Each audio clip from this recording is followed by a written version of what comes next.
Bom dia, vamos começar mais um devocional nessa manhã. Evangelho de João, capítulo 12, a partir do verso 20. Não, do verso 12. O texto diz assim, verso 12: No dia seguinte, a grande multidão que tinha vindo para a festa ouviu falar que Jesus estava chegando a Jerusalém. Pegaram ramos de palmeiras e saíram ao seu encontro, gritando: Hosana, bendito é o que vem em nome do Senhor, bendito é o Rei de Israel. Jesus conseguiu um jumentinho e montou nele, como está escrito: Não tenha medo, ó cidade de Sião, eis que o seu rei vem montado num jumentinho. A princípio, seus discípulos não entenderam isso. Só depois que Jesus foi glorificado, eles se lembraram de que essas coisas estavam escritas a respeito dele e lhe foram feitas. A multidão que estava com ele quando mandara Lázaro sair do sepulcro e o ressuscitara dos mortos, continuou a espalhar o fato. Muitas pessoas, por terem ouvido falar que ele realizara tal sinal miraculoso, foram ao seu encontro. E assim os fariseus disseram uns aos outros: Não conseguimos nada. Olhem como todo mundo vai atrás dele.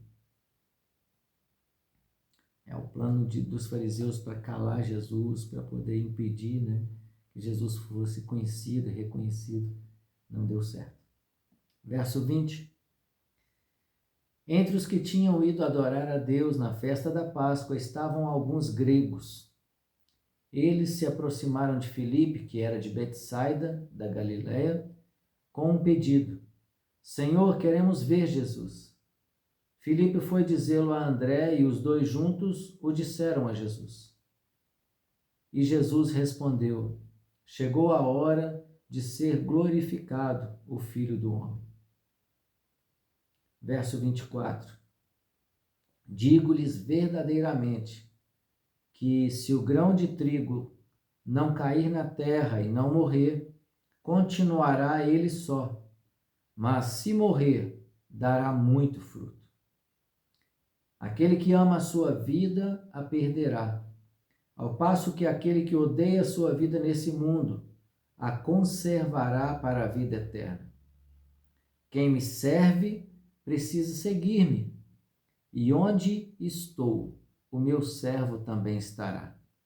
Aquele que me serve, meu Pai o honrará. Agora o meu coração está perturbado, e o que direi?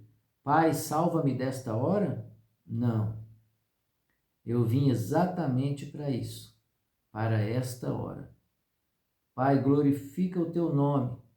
Então veio uma voz dos céus, dizendo: Eu já o glorifiquei e o glorificarei novamente. A multidão que ali estava ouviu a voz e disse que tinha trovejado. Outros disseram que um anjo lhe tinha falado. Jesus disse: Essa voz veio por causa de vocês e não por minha causa. Chegou a hora de ser julgado esse mundo. Agora será expulso o príncipe desse mundo. Mas eu, quando for levantado da terra, atrairei todos a mim. Ele disse isso para indicar o tipo de morte que haveria de sofrer. A multidão falou: A lei nos ensina que o Cristo permanecerá para sempre. Como podes dizer, o Filho do Homem precisa ser levantado? Quem é esse Filho do Homem? Disse-lhes então Jesus: Por mais um pouco de tempo a luz estará entre vocês.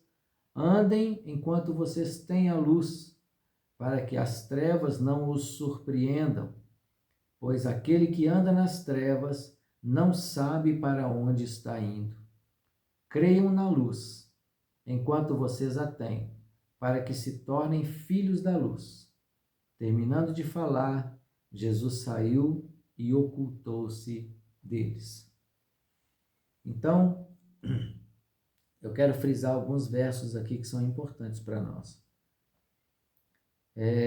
Do verso 12 até o verso 19, Os fariseus se decepcionam que a multidão inteira está vindo com folhagem nas mãos, né? Com palmas nas mãos e cantando Hosana, bendito que vem em nome do Senhor. Eles estão reconhecendo Jesus, no mínimo, como um profeta, né? E Jesus então chega em Jerusalém. E Jesus cumpre a profecia que dizia que o rei viria montado num jumentinho. E Jesus entra então montado num jumentinho. E a multidão então começa a crer em Jesus, porque fica sabendo do fato que aconteceu com Lázaro, e os fariseus vão falar assim: a gente não conseguiu nada, né? Ou seja, não conseguimos impedir que Jesus se revelasse ao povo, que o povo cresça em Jesus. E aí, a partir do verso 20, Jesus vai predizer a sua morte. E alguns gregos chegam para a festa da Páscoa e querem conhecer Jesus. Pessoas que não eram judeus, que não tinham relação com o povo judeu, eles eram estrangeiros e agora eles querem conhecer Jesus. E nesse momento Jesus tem a percepção de que o evangelho não está mais só fechado dentro ali da nação judaica, mas as outras nações começam a querer conhecer Jesus. Então, Jesus diz assim no verso 23, chegou a hora de ser glorificado o Filho do Homem. Era o sinal que Jesus precisava para ir para a cruz, para cumprir, para concluir o ministério. E o verso 24, Jesus faz uma afirmação, ele diz assim, digo-lhes verdadeiramente que se o grão de trigo não cair na terra e não morrer, continuará ele só, mas se morrer, dará muito fruto. Ele está dizendo a respeito de si mesmo, que ele era o grão de trigo. E o grão, se a gente guardar ele no armário, ele fica ali grão a vida inteira e não tem resultado. Mas se a gente pegar o grão de trigo e semear na terra e regar aquela terra, ele vai morrer o grão, mas ele vai viver um ramo de trigo, né? Uma planta que produz fruto.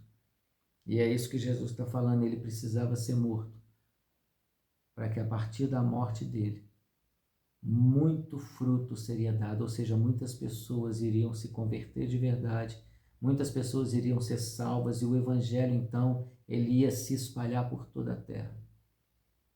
E Jesus, quando faz essa afirmação, ele vai dizer assim, aquele que ama a sua vida a perderá, ao passo que aquele que odeia a sua vida nesse mundo a conservará para a vida eterna.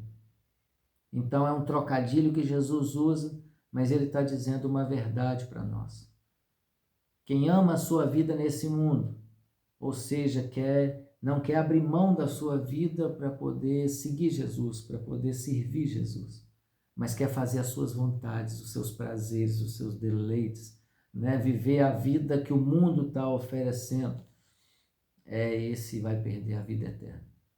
Mas aquele que abre mão de tudo aquilo que afasta a pessoa de Jesus e se aproxima de Jesus, esse vai ganhar a vida eterna.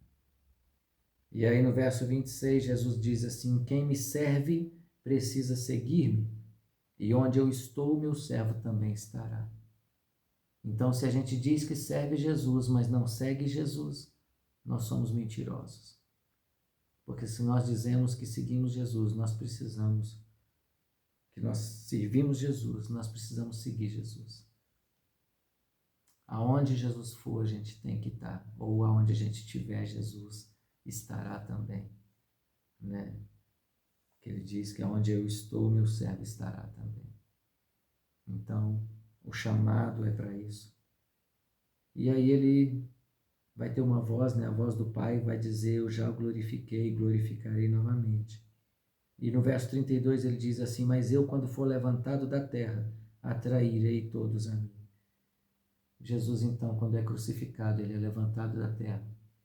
E o olhar de toda a humanidade está para ele. E o que a humanidade precisa é crer em Jesus. Assim como Moisés levantou a serpente no deserto e quem olhava para ela era curado, não morria. Assim também, quem olhar para Jesus, quem crer em Jesus, tem a vida eterna. Deus abençoe, tenha um ótimo dia, cheio da presença de Deus.